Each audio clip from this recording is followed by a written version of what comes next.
Hey family, this is Pastor Jennifer, lead pastor here at Jackson Revival Center Church, and we are so elated to have you back with us in the break room. And I am honored to have Dr. Reeves with us today. Tell us a little bit about yourself, a little bit about your background, and we're going to talk about several things today. Okay. Well, I'm a local gastro neurologist. Yes, ma'am. And my roots are from Mount Olive, Mississippi. Yes, ma'am. I was raised there and went to college here at Millsaps. Then So that's something we have in common. I'm Really? a Millsaps graduate. When did you as well. graduate? I graduated in 1996. We won't discuss when I graduated. You might not have been born then, so. But yes, Millsaps paved the way for me to go to Meharry Medical College. Very good. Where I got my medical degree. Yes, ma'am. After that, I went to the University of Texas in Galveston, spent my years in residency, internship, and then had a 3-year hiatus as a prison doctor. Wow. In the correction system in Texas. Wow. I returned to the university and did a fellowship in gastroenterology and had both a bench and research career until returning to Mississippi in 1997. Wow. So, been around a little while. Yes, ma'am. Yes, ma'am. Well, we're excited to have you with us today, and there's some much needed information to get out, some topics we want to discuss as it relates to that, and specifically to colon cancer.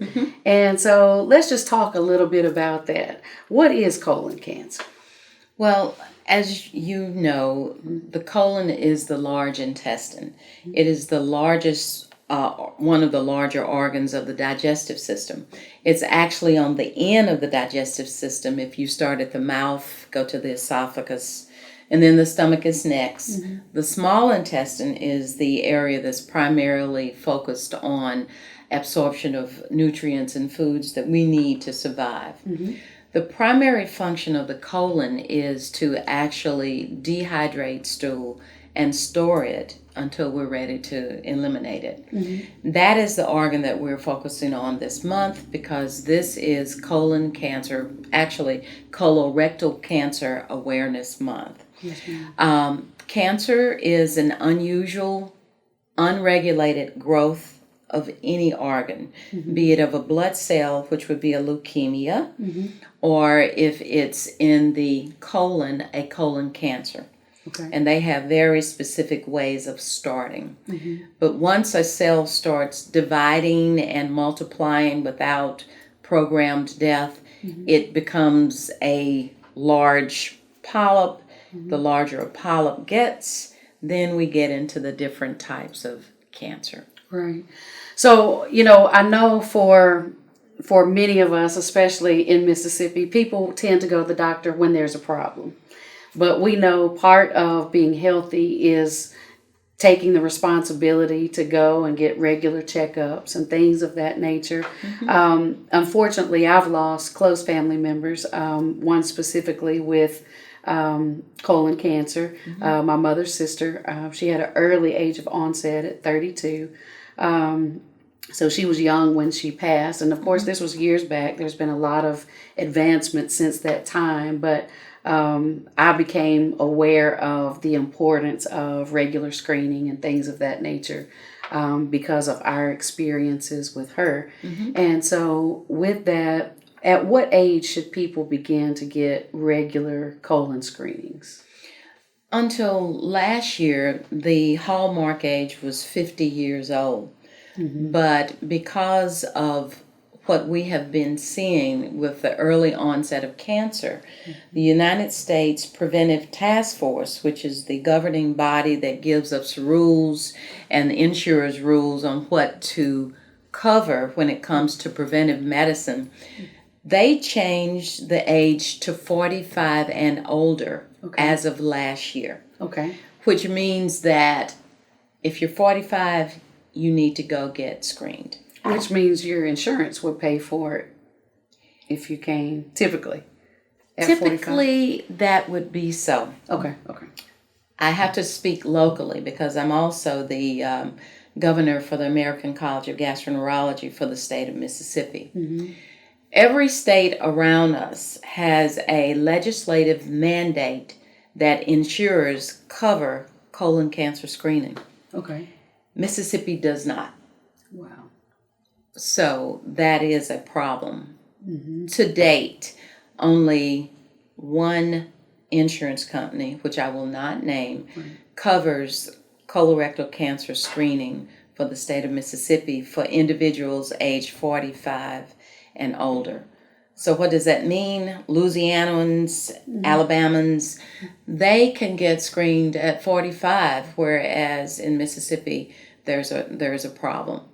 It does not mean that the laws are there. It means that the insurance companies have not followed them, and it probably will take us at least a year before we have widespread insurance coverage for age 45 and above. Wow. This is extremely important because, as I mentioned earlier, and you shared a personal story, early onset colon cancer is rising faster in that age group than individuals who are older. We have seen almost a 23% increase in people with colon cancer under the age of 45 since 1998 through 2018. So do you equate that to our lifestyle, how we eat, or is there any explanation for that? There are two things. Okay. And probably more than that. Two things that we know. Number one, lack of awareness of the symptoms of colon cancer. Okay. And then lack of awareness by their primary physicians that colon cancer can be suspected in younger individuals.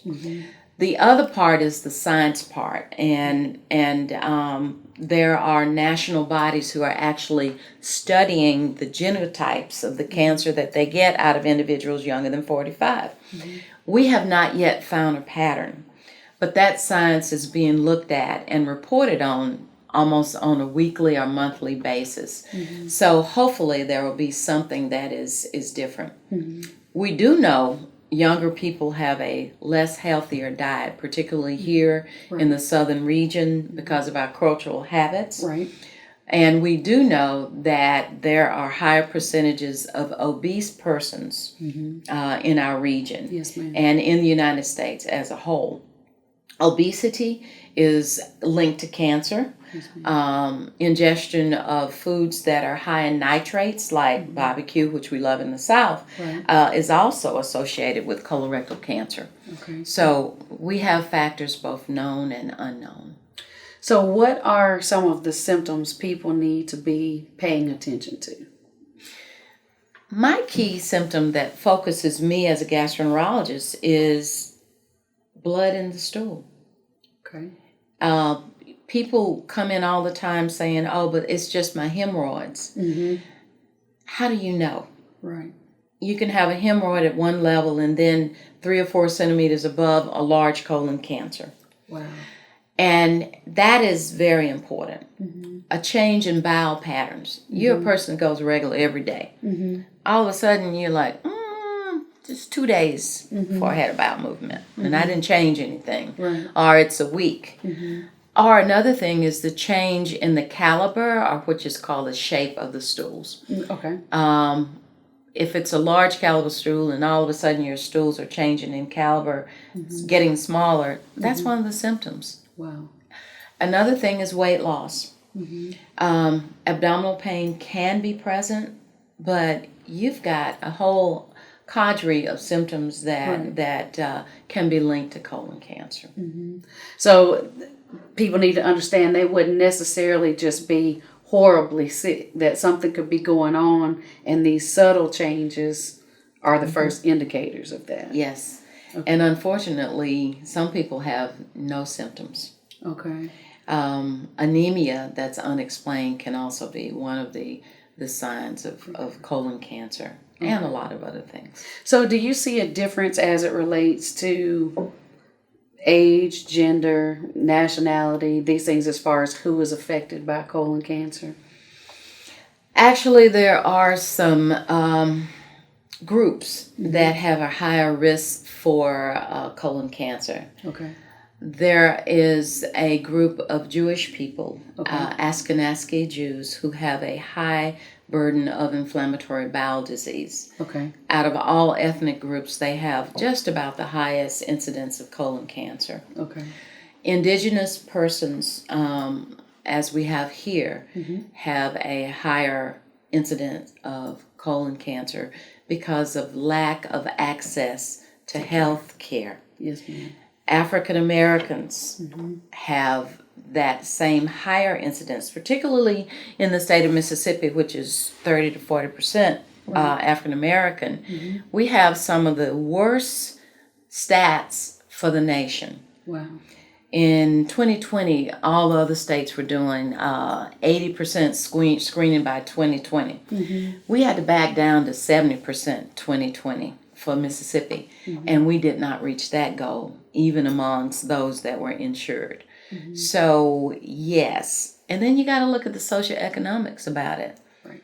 We don't have a high percentage of insured persons, and I have to go again to the concept of what is law. Right. Medicaid expansion has not been approved here. Right. So how can you get a free colonoscopy? That's few and far between. My group that I work with, we would have one day in March where we would do free screening for colon cancer, and most gastroenterology groups in Mississippi would have some kind of arrangement with their hospital so that there would be indigent care that would be allowed. Right. So that's, but it's not widespread enough. Right. So if somebody is watching today and they say, you know, I think maybe I should go in for screening, what would they do? Well, there's several types of screening tests. So let's talk about that. Okay. Okay. All right. Okay. Well, there are tests that involve procedures, x-rays, and then analysis of stool. Okay. We'll talk about the procedures first. Okay. A colonoscopy is a test where one person goes in and is completely cleaned out with a prep. They get sedation. She laughs. Yeah, because I tell people all the time the prep is much worse than the actual procedure. Yes. There's nothing to the actual That's right. procedure. It's the prep. That's exactly right. Different ways to prep people. We use low volume preps, which are about like this, or you can get a big gallon prep, which basically... Yeah, that's what I've done. But we have choices. And actually, we do colon irrigation now, which is not covered by insurance, but is available for those that have those means. A colonoscopy is performed once a person is asleep. They sleep through the whole thing, and we actually wake them up and tell them.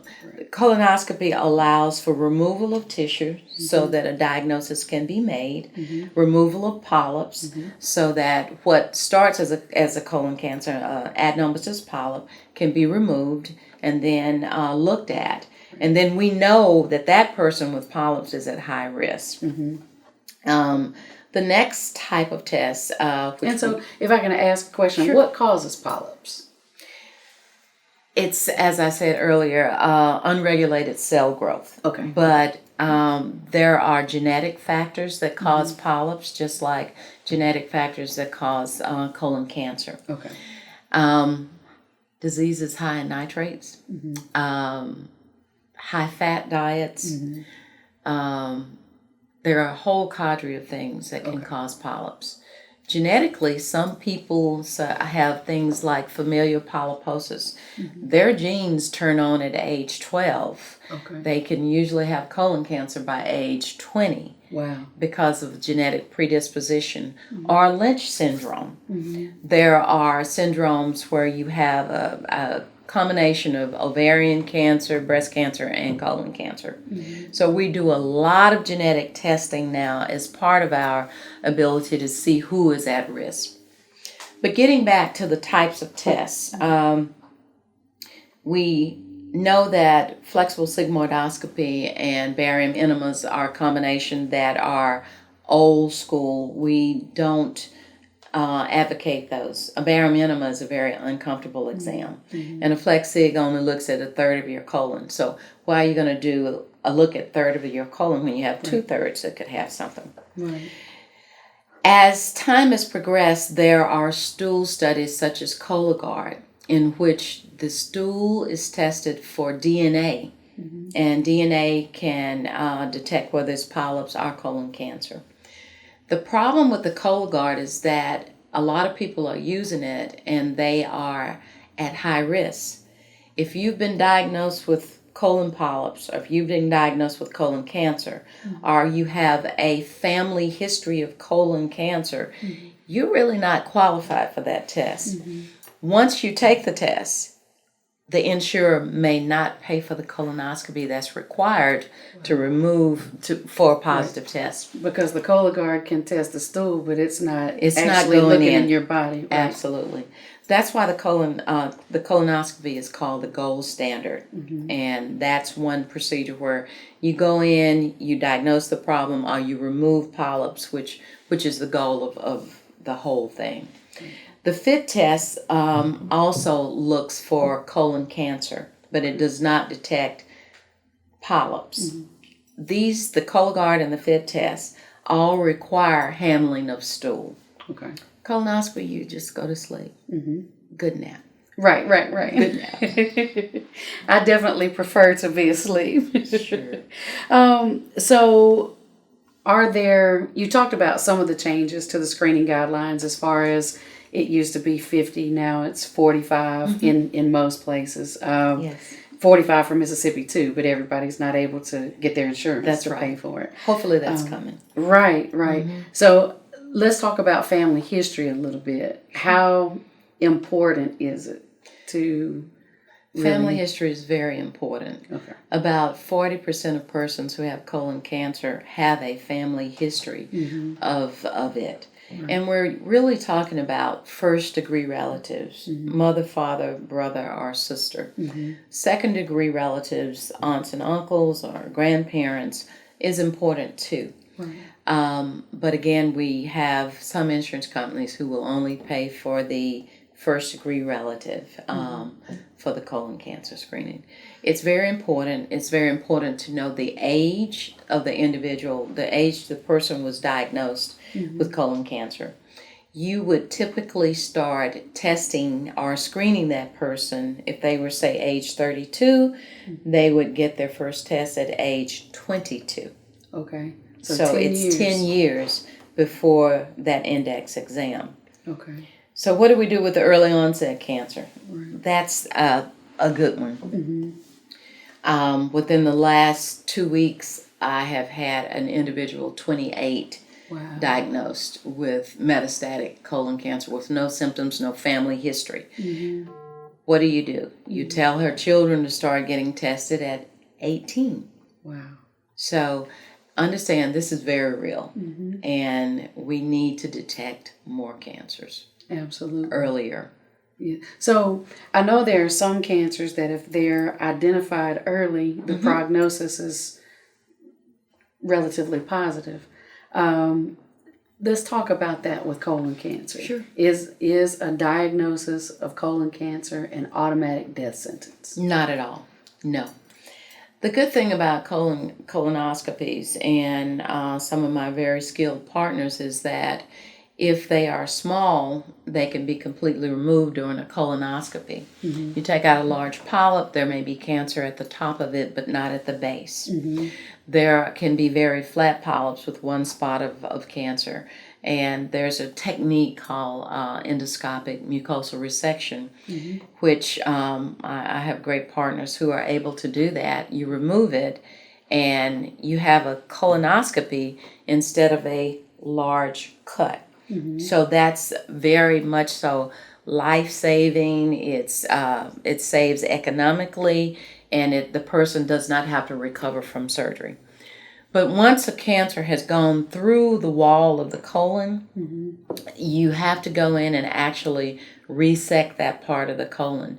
It may just be right there, but then and again, it may have spread to other organs. So there are different stages of cancer. And the chemotherapy, should you need it, is not as brutal as it has been in the past.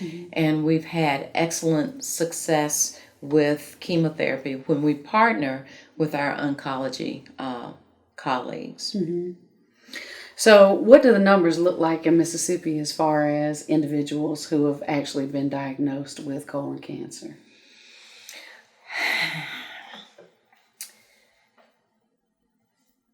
National bodies track the actual number of colon cancer in the state of Mississippi. I recently had an inquiry to the Department of Health for Mississippi because I wanted to know that, being the governor, ACG. And I was told that they track the numbers for breast cancer, but they don't track the number for colon cancer. And I will reapproach that. I will double check that, but that could be a problem. So I have to talk a little bit broader than that. Colon cancer is the second leading cause of cancer deaths for both men and women in the United States. Wow. So it's pretty high up there. When you look at individuals, 1 in 23 men and 1 in 25 women will get colon cancer. So if you got a big congregation, you can start saying who will have colon cancer out of that congregation. Unfortunately, there are health disparities that are related to a person's race. Yes, ma'am. In Mississippi, we have some of the worst statistics for survival and diagnosis and screening. Yes, ma'am. African Americans are 40% more likely to die from colon cancer because of late detection, more aggressive forms of it, and also because we're not always involved in a lot of clinical trials for colon cancer. So those are some of the health disparities that we face in this particular area. So with not as many African Americans being involved in clinical trials, is that because of medical mistrust, or is that because they're not being invited in to be a part, or? I think there are both. Okay. We as a culture have not had the best relationship when it comes to majority medicine, and I can give you which is why so many are examples. hesitant even with the vaccine now. That's right. Just based on history. That's right. And the thing is that clinical trials need to invite more minorities. Sure. Even if you look at Asian Americans, they are less likely to have been screened. Right. And again, as I mentioned before, the indigenous persons too. So let's say for individuals who don't have insurance and they've got things going on, what do they do? I wish I could answer that. Well, I wish that I had an answer that would be universal so that all people could do that. Yeah. The University of Mississippi has a wonderful person there by the name of Dr. Roy Douillet, who has just, with my help and several others in the state, formed a Mississippi Colorectal Cancer Roundtable, which is an advocacy group where we look for funds to pay for screening tests for individuals who don't have access. And hopefully there will be a legislative arm, which I know there is, in which we will champion the legislature to take care of their constituents. It's all important. it is. We do not need to be 50th forever.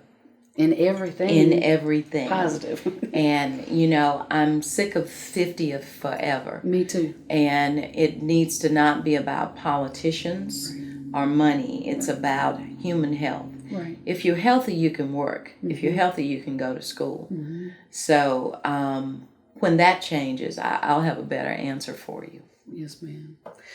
So, when we're talking about screening methods, I know you said the colonoscopy is the gold standard. Right. I know that's the gold standard. So, for other people, is there anybody that method wouldn't work for? That they would need a different method of screening? Well, I think that the focus is to get them screened, no matter what method is being used. Some of the stool tests can be an alternative. Right. If you're not having access for that. So you start somewhere, right, and you go from that point. So basically some screening is better than no screening. Right. Absolutely. But you have to remember that if a stool test is positive, you have to have the colonoscopy to find out what's there. It's positive. It's like there's something there, in most cases. But there are also false positives too. So, but the bottom line is to get screened. Right. So with gastroenterology, we know colonoscopy and some of that is a part of it. So I'm somebody who has dealt with issues from early in life. How does like acid reflux and GERD, things like that, how do those things affect the health of your colon? Those are two different organs. Okay. The acid reflux is basically affecting the esophagus, and because the acid is produced in the stomach. That's on the upper end of the digestive So system. if you're dealing with those issues, though, does that affect your colon health, or it has no real necessarily. connection? Okay. Not necessarily. Okay. Two totally different things. Okay. Is there anything else you want to share with us as it relates to colon health, taking better care of ourselves, anything of that nature? During this COVID crisis, we have found that persons have delayed getting their routine screening because of their fear of going into the hospital or clinic setting. Right. As we get more individuals vaccinated, and remember, first-line healthcare clinics usually are 100% vaccinated, go and get the tests that you normally would. I'm a mass advocate at this point because only 9% of the population of the United States has been vaccinated, and even less for the state of Mississippi. Right. So do the things that you've always been doing throughout all of 2020, but go and reschedule your appointments, get your mammograms, get your screening colonoscopies, get your follow-up colonoscopies that are in the individuals who've had either colon cancer or polyps, or if they fall in a high-risk group. You have to take care of yourself if you want to be here, if you want to make an impact on your family, your children, just in Mississippi as a whole. Absolutely. We have enough sickness here. We do. And if we take better care of ourselves, it takes some of the socioeconomic burden off, and maybe we can advance in other areas. Absolutely. We've talked before about how the loss of one family member can throw a whole family into a cycle of poverty. If you lose your main provider, your main breadwinner, it makes things so much more difficult on those who are left behind, not only grieving the loss of their loved one, but having to navigate so many new issues as a result of losing. So it is definitely important for us to take care of ourselves. And during these times, not only do you do your screening, but you take care of yourself mentally. Yes. We've seen an upsurge in mental health issues, mainly because of the stress. Right. And lack of exchange with persons. Now, you and I are both double vaccinated, and we're about 6 feet apart, but just the isolation in and of itself can be detrimental. Right. We talked about that early on in the pandemic too. We saw an increase in domestic violence. We saw an increase in people with addictions and addictive behaviors. All of those things were affected by the pandemic, isolation, changes in job situations, Yes. all of that. And we're women here, and women lost the most jobs. Women had the most economic burden. Women had the burden of making sure that their children were going to be taken care of or do virtual school. So, I'm just partial to understand and recognize that women carry on multiple roles. Absolutely. And all of it is on our burden and our shoulders the majority of the time. And let me ask you that. Does stress play a part in colon health? Stress plays a part in everything. If you're stressed, you're more likely you could be a stress eater. You become obese. If you're stressed, you can develop hypertension just from stress. The stress of my job put me on blood pressure medicines at 40, whereas both of my parents started at 70. So stress is alive and well. There's good stress and there's bad stress, but understand it's all stress. And that's why I emphasize taking care of yourself, even your mental health. So what are some things we can do to improve our overall health? I know diet plays a large part, but let's talk about what our diet needs to look like for our colon to be healthy. Well, the basic diet for persons to maintain a healthy digestive system would be a high fiber diet. Okay. And I typically recommend my patients to do the Mediterranean diet. Okay. Which has a lot of fresh fish, vegetables, using olive oil instead of the animal oils. There are different ways that you can just basically improve your overall health from those types of things. And then exercise. Okay. Make some good endorphins. Make yourself feel good by going out and sweating and feeling that you've accomplished something. It's very important. And it also improves your mental health and also your mental sharpness. Right. So it's not just a one thing does all, but it's you have to take care of every part of your life. And what about drinking water, which is something I don't like to do, but I know how necessary it is. Remember, the body is majority water, and you need it for your kidney health, your colon health. It has no calories, but it hydrates you and makes you much more a healthy person, as opposed to those things such as juices and things like that who have a high sugar load. So you want to drink as much water as you say. And when they used to say 8 bottles a day or something like that, that still holds true today. It's a good thing, very good thing. Well, is there anything else that we haven't talked about that we need to talk about as it relates to having good colon care and making sure we're properly taking care of ourselves? Well, I think that I touched on the high points. There is still a lot that I could have talked about, but the main thing is we need to have access to care.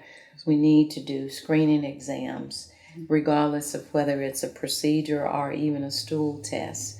The object is to identify things in persons that we can actually address. And then push to try and get Mississippi up from 50. Right.